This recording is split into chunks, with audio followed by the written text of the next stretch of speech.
All right, ladies and gentlemen, welcome back to another exciting episode of Two Men in Black and White. You know what? I may have been born in the boogie down Bronx and raised just outside New York City in the beautiful Hudson River Valley, little town called Peekskill. But DC, the nation's capital, is where I underwent a renaissance, a rebirth, an awakening of who I was both culturally and as an African American man. And it is so close to my heart. I often refer to DC as my home. So let's get right into it. When the big orange tub of goo says he wants to take control of Chocolate City, it's offensive to me. And it's offensive to everyone I know, including all my Howard alumni.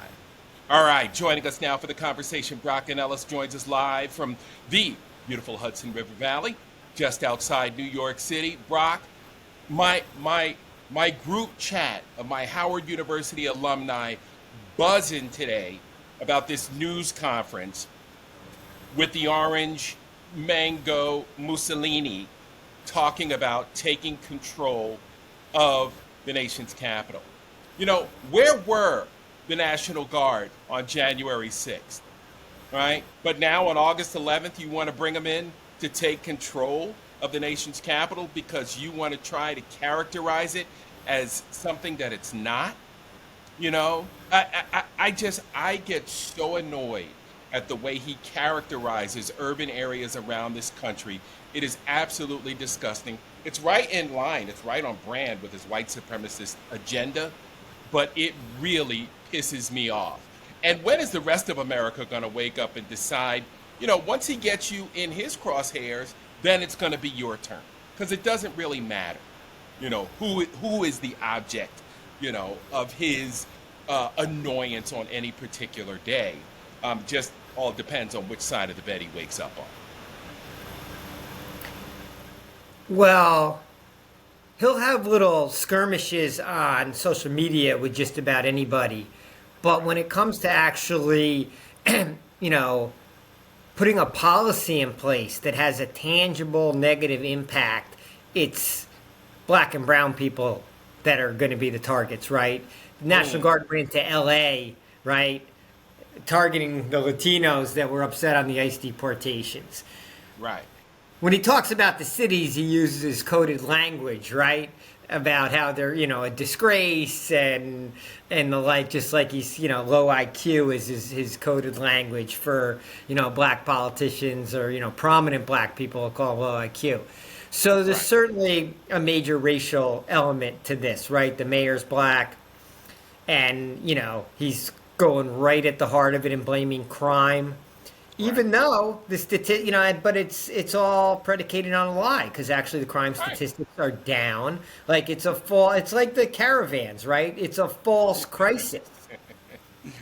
The caravans that never made it here.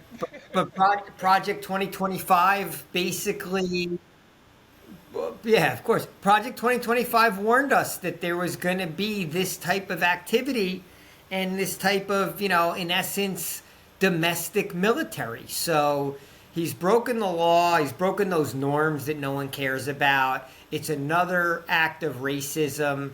This is just an overt, propagandized, hyped up effort to see whether he can get away with using the armed forces against the American people. Right. And are we going to let him? Well, that's the question. That's the question. You know, I can remember back to our days at Howard University, 1988. The author of The Southern Strategy, Lee Atwater, wanted to be a board member at Howard University. We didn't let him. We didn't let him. Shut the place down. Took over the administration building. DC police came in. Jesse Jackson came in to be a liaison between the administration and the student leadership. Raz Baraka was one of the influential players. The mayor of Newark right now was one of the influential players in us keeping Lee Atwater, the author of the Southern Strategy, off the board of trustees at Howard University. So, you know, he's already taken up Black Lives Matter Plaza. right? We were forced to give that up. They're making all kind of changes to the Black Smithsonian, and taking exhibits out, right? Trying to diminish the African American uh, experience and the African American contributions to this country, right? And so I don't understand. Again, I'm well aware that white America is not invested in the advancement of colored people, but as a society, we are all better when we're one together, right? And we've seen that. We saw it with George Floyd, right? We saw it when major corporations wanted to embrace adversity for the moment, right? Until Trump came around and said, no, no, no, can't do that.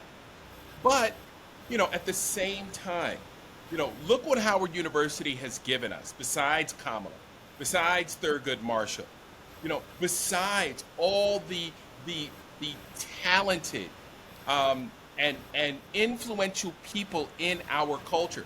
HBCUs are some of the most important learning institutions in this country right now, as we speak. Howard University Hospital probably has just as many white students as it does black students, right? And our dental school, the Howard University School of Dentistry, right?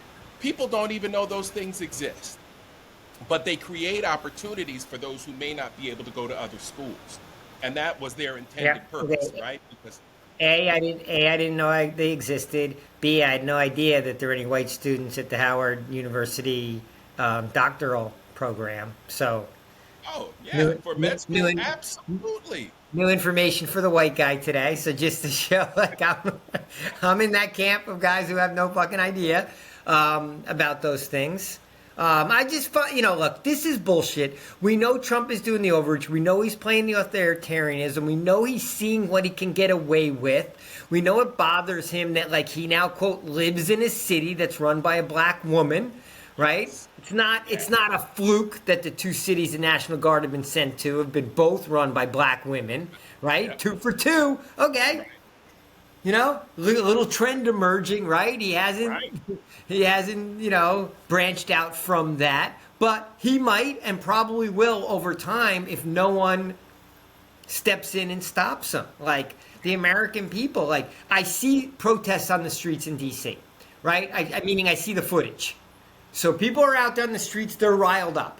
How riled up are they going to get? How aggressive is the pushback going to be? I'm curious. My take today, my first thought this morning when I woke up is like I got out to tweet and go, when are the National Guardsmen going to start refusing the orders? Like at what point are these armed forces going to stop accepting illegal orders or ones that just are immoral or outside of what they signed up for? Yeah, I know there might be blowback for them, but you know what? Yeah, there's going to be blowback for people. If there's no blowback, we're just going to get fucking rolled over. Like, so yeah, like we're going to have to stir up some trouble. So are National Guardsmen going to stir up trouble? I see these DEA yahoos walking around the National Mall puffed up in their jackets while people are out for a morning jog. It looks fucking ridiculous. It looks insane. Right? Looks It's a thing insane. that they're out there. But Trump's going to push the envelope because he's a madman and a fucking maniac and a baby and a lunatic and a psychopath and a moron, right? All in this one Right. crazy bundle. So, are the students of Howard going to hit the streets? I know they're all going to be worried that they're going to get fucking beat down and shot if they do, but now they have the army sitting right in their fucking right in their backyard. I don't know. A lot of people have a lot of decisions to make. How mad are they? Right, right. And remember now, D.C. is one of those cities that has undergone tremendous gentrification.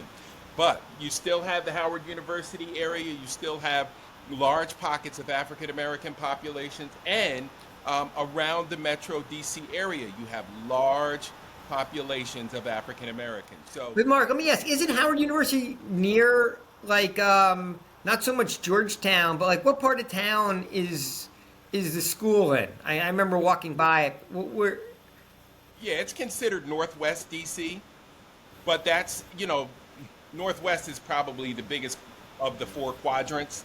When you look at Southwest and Southeast and Northeast, But, in Northwest, you have everything from, Howard University Hospital going all the way up toward Georgetown, and going toward Chevy Chase, Maryland, and going out towards College Park, Maryland. So you pass Catholic University over there. Yeah, You yeah, and pass, near the water. You get near the water over there, yeah, right? there's Yeah, a that's lake where I've over been. there. Yeah. Yeah, yeah.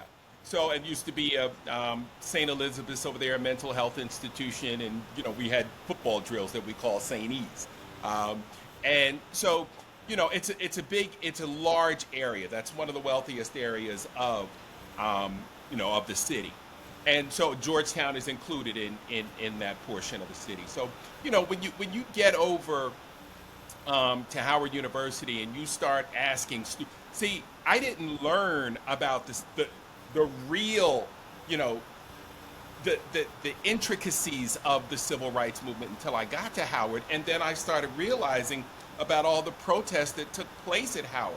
That SNCC, had numerous activities on Howard University's campus.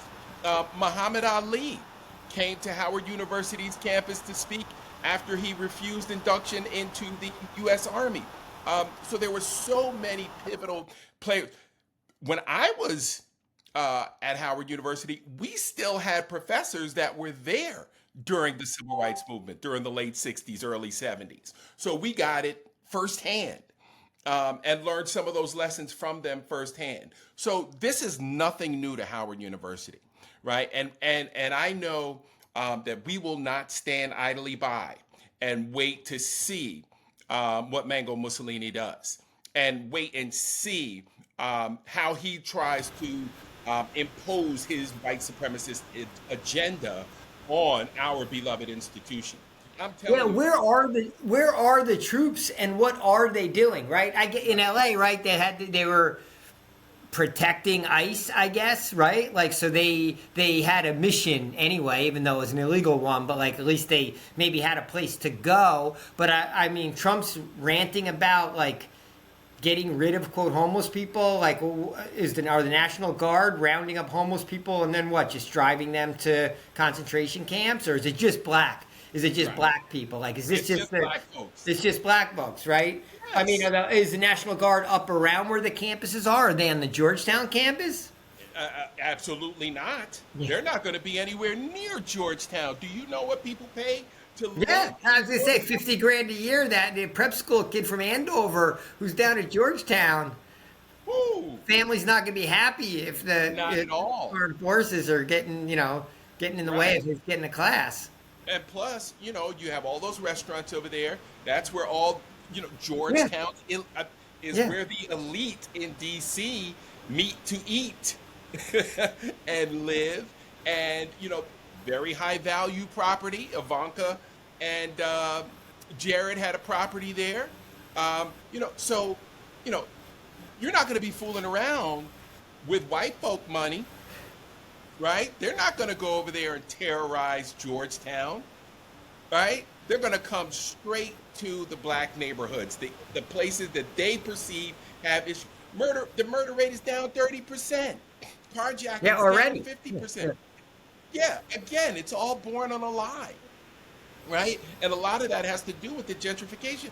We've got white folks walking through Howard University's campus like they own the joint, and we had an issue, I believe it was 2 years ago, where there was a white man walking his dog through Howard University's campus, letting his dog relieve himself on the campus and then not cleaning up after it, and then telling the students he shouldn't have to. And he was here first. So Oh, it's all along racial lines.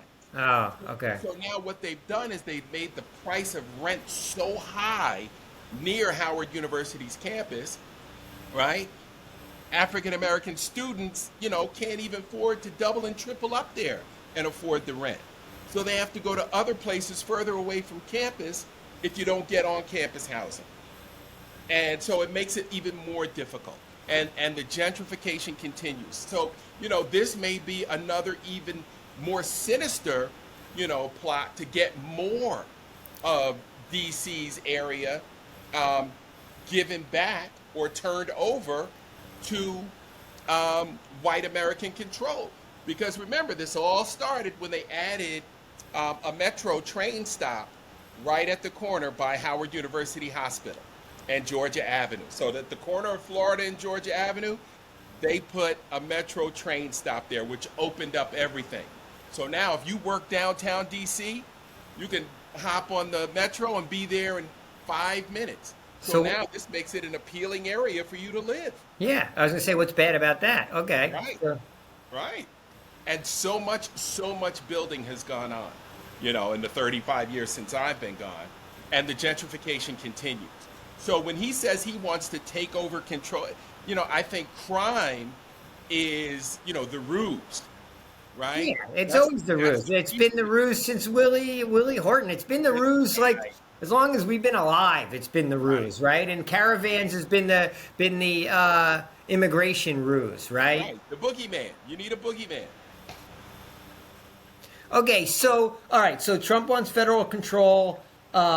He wants to, in essence, get rid of the mayor of D.C. and have it be a federally owned property, certainly not a state, right? So this is certainly an anti-D.C. statehood movement, pushes that even further away. Although you'd argue when Democrats take control again, when, perhaps, hopefully, they should go for D.C. statehood and take this fucking issue off the table ever again. It's always been sort of a fucking joke. They have more people in D.C. than Rhode Island and half those fucking western states I just drove through, right? But they basically have no representation. Right. It's terrible. It makes no sense at all in America that there are people living here that have no representation. Yeah, it's like Puerto Rico. What the fuck is that? Right. It's absurd.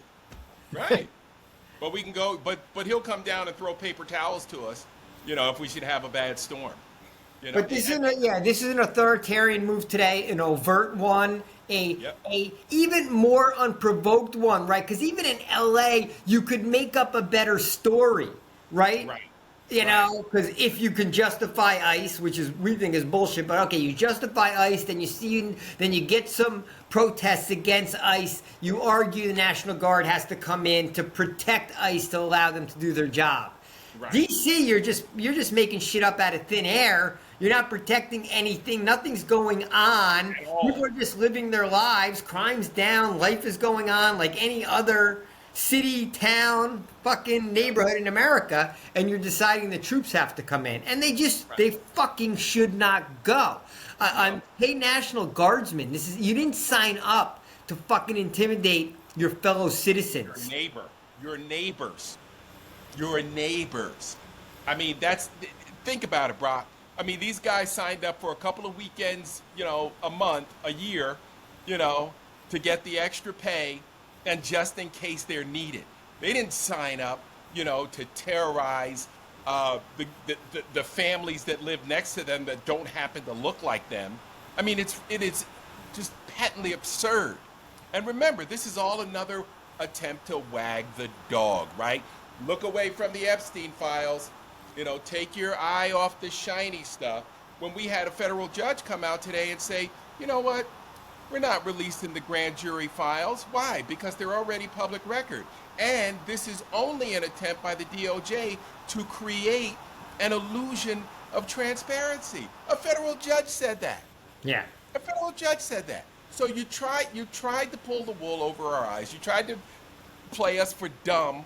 Again, you moved to release the grand jury transcript. We already know what's in the grand jury transcripts, and it's Maxwell and Epstein. We want everything else, fella.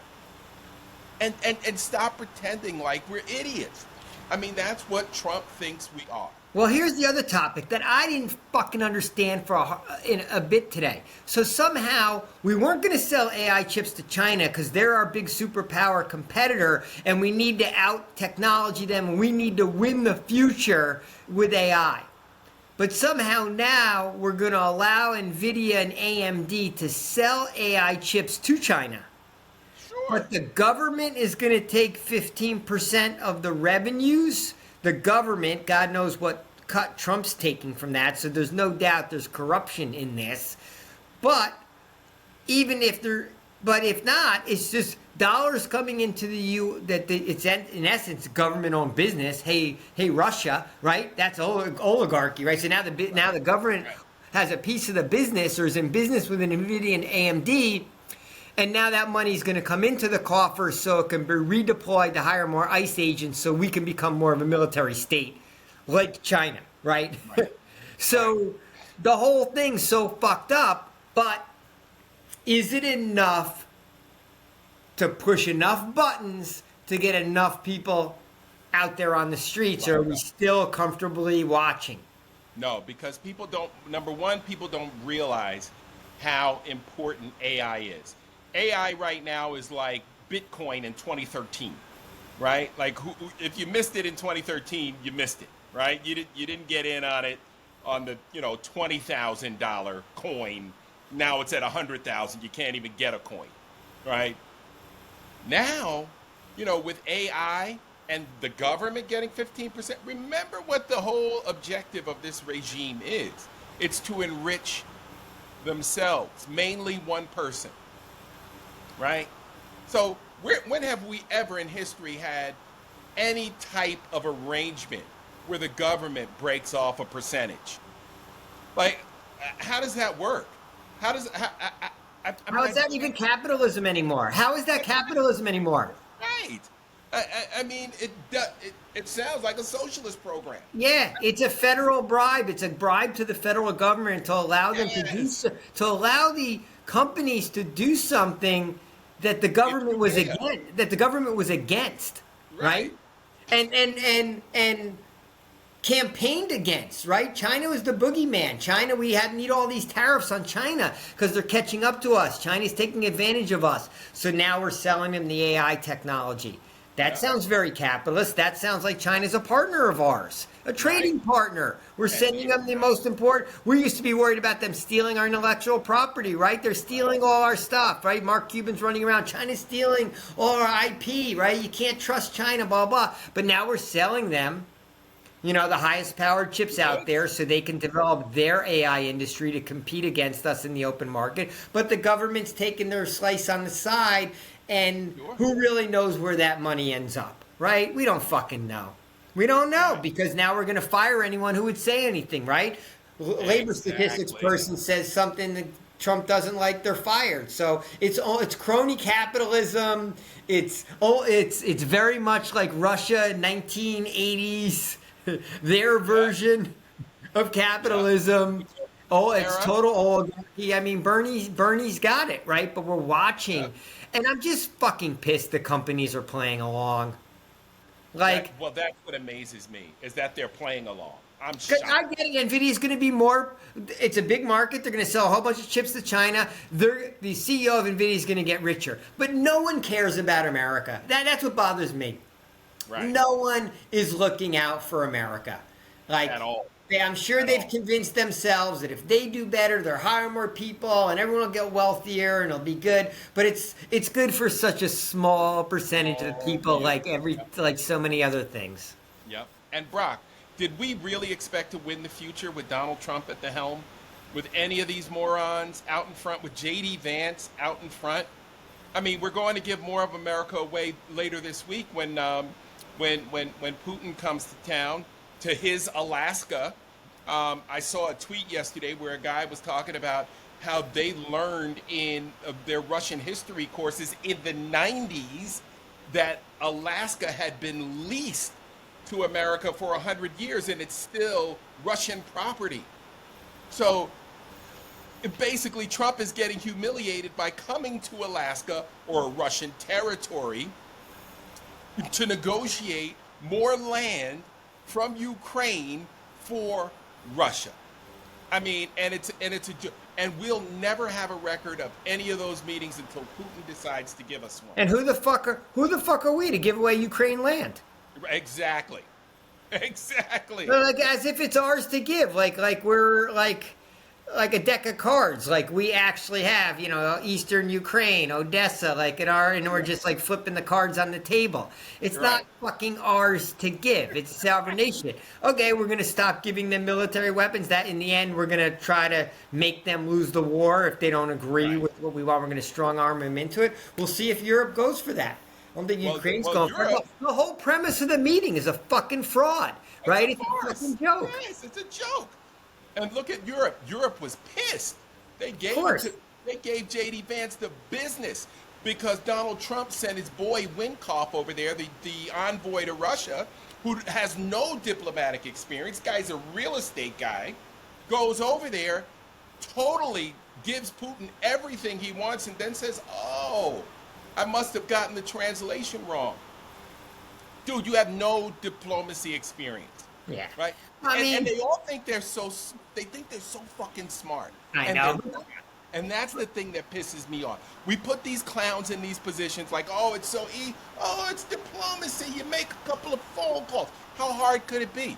You're literally, you're about to start a fucking world war. The European nations have all come together and said, what the hell did this guy Winkoff promise to Putin? Because Putin's telling Yeah. us you're giving him everything under the sun. Yeah. Our next And who born the child. and it's who the fuck is that guy? And this is why Right. America's in decline because no one can trust us. And no one, not only can no one trust us, they can't trust our motives, right? So they don't even trust what's behind what we're doing.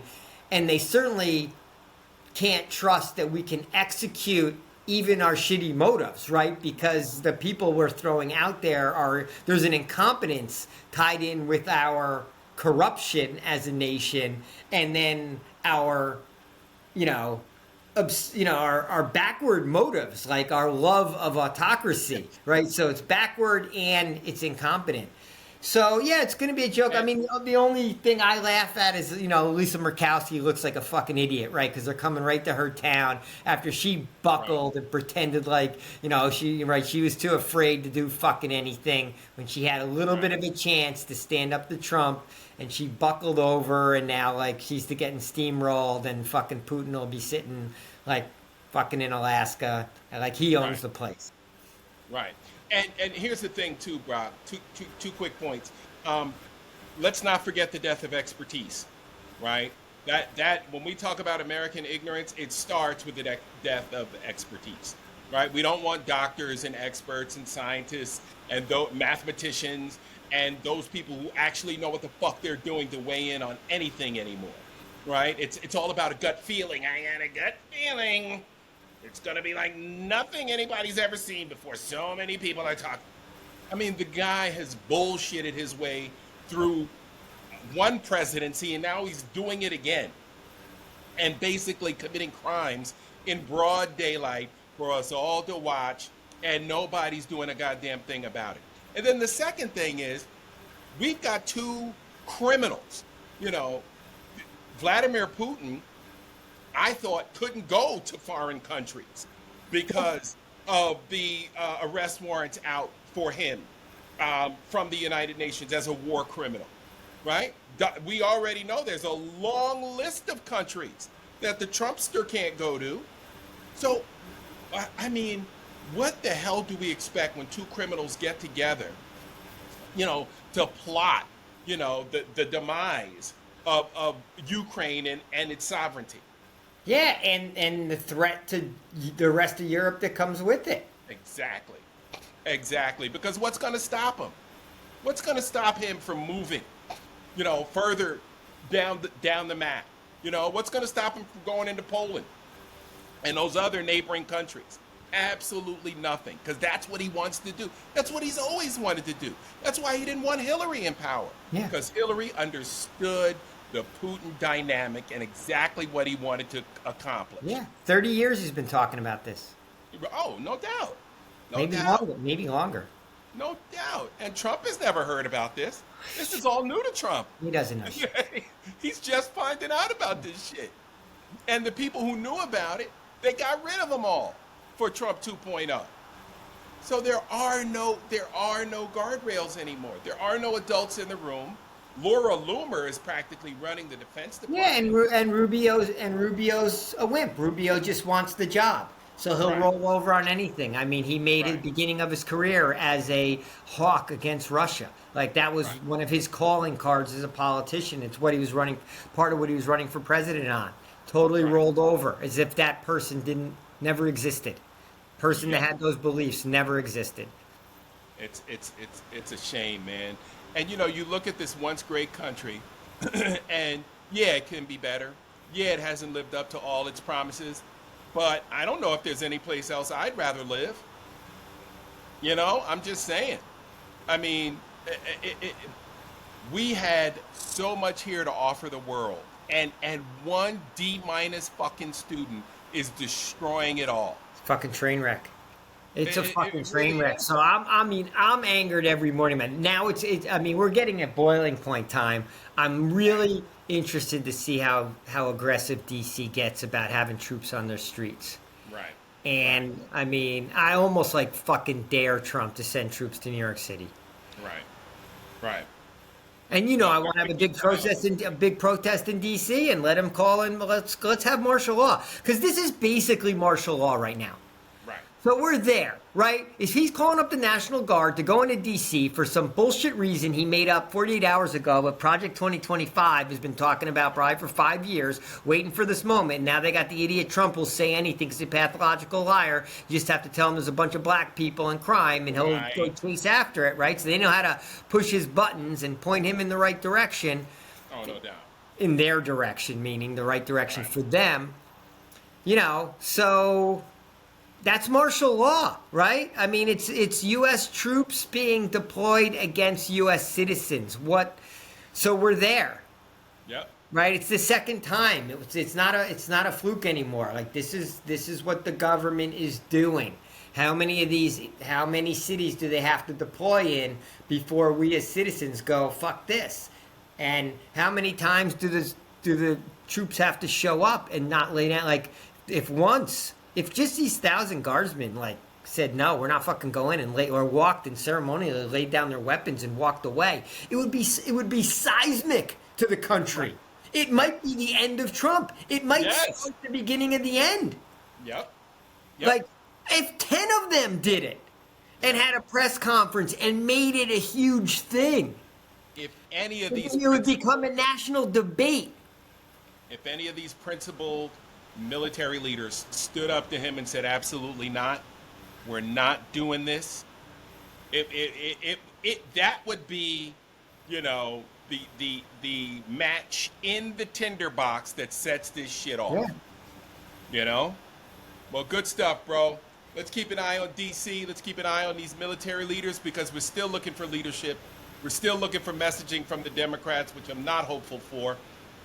Since we started this turd hunt, we haven't seen much except for the same names: Jasmine Crockett, AOC, Bernie. And Bernie. Look, Connecticut. Yeah, I mean, look, Gavin Newsom's been making a lot of noise. Hochul's been Gavin, Pritzker's been really aggressive. Kathy Hochul's been Pritzker's really stepping aggressive. up. So three governors have Yeah. done a good job there. I got Nice. two quick hits for you. Number one, two Hit it. quick hits for you. Number one, Canadian flights to the U.S. in July down 24%. They're now predicting. They're now predicting that tourism in the U.S. in 2025 is likely to be down. I've seen it range from 12 to 21 billion dollars, mostly Wow. from Canada. 25% of tourists come from Canada. They drive in. Detroit's already feeling it. Seattle, like the drivable cities. Canadians are just doing a big FU. They're not selling our liquor, and they're not coming to the U.S., and it's crushing tourism. Yep. Number one. That's number one. Number two. Did you watch the Netflix video on SEC football? Not yet. I've seen it, but I've got to see it. I mean, I've you've seen it seen on the there, promo. right? You've seen Yeah. it on there. Okay. Yeah. I powered through it. So I just got a quick question for you as you go into watching it, because I might have missed it. But Okay. can you just point out to me which college has the black coaches? Oh, Yeah, let me get that for you. None. Fucking none. It went from team to team to team to team. By the way, more and more of the quarterbacks are black, and like absolutely not a single black head coach on any of the teams that were featured. And I think they featured every team in the Yeah, SEC. I think yeah. every team got touched on. So I think the number is the number zero because I'm It's just got to watching the zero. show. And I might not have noticed this shit if we weren't doing this podcast. But Right. now I'm a little more woke because I'm having a conversation every day, hopefully an honest conversation every day with a black man, black friend. And I'm noticing going through each team, not as they're all the same. All old white guys look like me, and I'm like, holy shit. Brock, college football is no better than the NFL.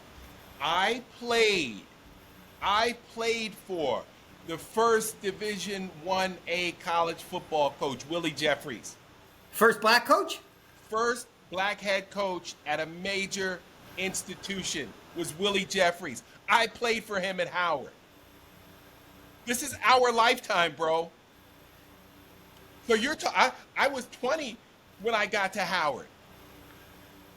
I But was 20 when I got to Howard, and he had already coached at Wichita State. But okay, this is gonna run a little long. We probably end up editing this out. But okay, so there's been progress in America in our lifetime, the 50 or so years in our lifetime. Sure. But when it comes to fucking football, particularly, right? There's at the coaching levels, like that line still doesn't seem to get brought. Notre Dame has a black coach now, right? But I mean, the SEC, Right. the South in particular, right? None in the entire SEC, right? There's 16 teams in that league, right? Right. And it's got to be, come on, it's 2/3 of the players black. I mean, something like that, right? Oh, 50%. I mean, look at the the states teams are. that they're I in. have to say, the teams are pretty mixed. There's more black guys, but like there's white guys in the teams as well, right? And the players Yeah. are integrating and intermingling and hopefully becoming friends for life, right? Hopefully, that's what we hope for all of them. That the experience of being in locker rooms and being teammates is changing them as people and helping progress this country and race relations going forward. We hope all that's happening. But the management level, the trustees, the money behind the schools, they will not trust a black person in that job, right? No, you go up to University of Georgia, you might see some black folks on campus when you drive around. You might. Because they got 50,000 students up there. A tiny percentage is African American. And a large percentage of that are athletes. So, I mean, people are getting turned away from the University of Georgia with 4.0s. So they have a very stringent scale for admission. And, for a long time in Georgia, we had the Hope Scholarship here, which meant you could go tuition free for as long as you kept the B average. Now they've changed it. And so many people applied. So you had to be really on your P's and Q's, and your grades had to be extra tight to get in, get that Hope Scholarship, and go to University of Georgia. University of Georgia, Georgia Tech, two of the strongest alumni networks I've ever seen in a city, right? If you graduated from one of those schools here in Atlanta, you're always going to be working.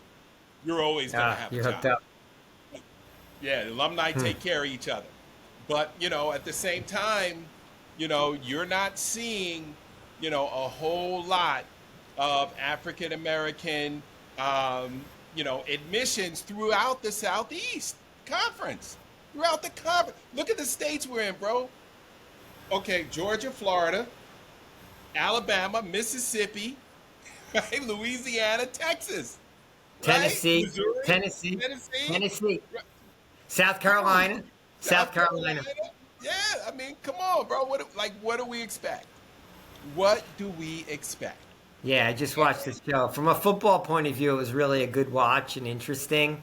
Right. Um, But college but football has never done well in that regard for black head coaches. I mean, there was a time we could count, 3, 4, 5 head coaches in all of Division One. 105 ball teams. Now we look at the Power Five. we can still probably count them on one hand. Yeah, I Notre mean, Dame, I think there may have Michigan. been 16 last year, Hmm. you know, but in the big picture, I mean, think about it. And then I used to have this argument with my friends all the time that I played with at Howard. If you're going to get into coaching, don't do it on the HBC level because you'll never get off. I called it the Chitlin circuit. You can't They make the won't. move, right? You can't You make the can't make the transition. move, right? And why is that? How did Eddie Robinson do so well? How did Eddie Robinson put so many guys in the NFL? How did Jackson State put so many guys in the NFL? How did Air McNair, one of the most dynamic quarterbacks we've ever seen in the NFL, come from Alcorn State? Right? We've had some of the GOATs have come from Walter Payton, Walter Jerry Payton. Rice, right? Jackie Slater, some of the GOATs, the GOATs. And I mean, look, if football is football, it's 11 guys, right? On both sides of the ball. No matter what conference you're playing in, either you can coach or you can't, right? But when you don't have the hookup, Yeah, you got to right? be an assistant. You have to work through the chain. There's a lot of steps it takes to become a head coach. You got to work from being a position coach to then, hopefully you make your way to a more important position coach to a coordinator, And head and you coach. know what else helps? You know what else helps? If your dad Oh had yeah, one of those there's so positions much already, nepotism in it. Yeah, the nepo babies in college football is huge. Yeah, you see it all football, over. period. Yeah. Yeah, bro. Yeah, bro. All right. Don't get me riled up. All right, Mark. Always a pleasure. Always a pleasure, my Okay. friend. Talk to you Talk to you soon. tomorrow. Bye. Peace.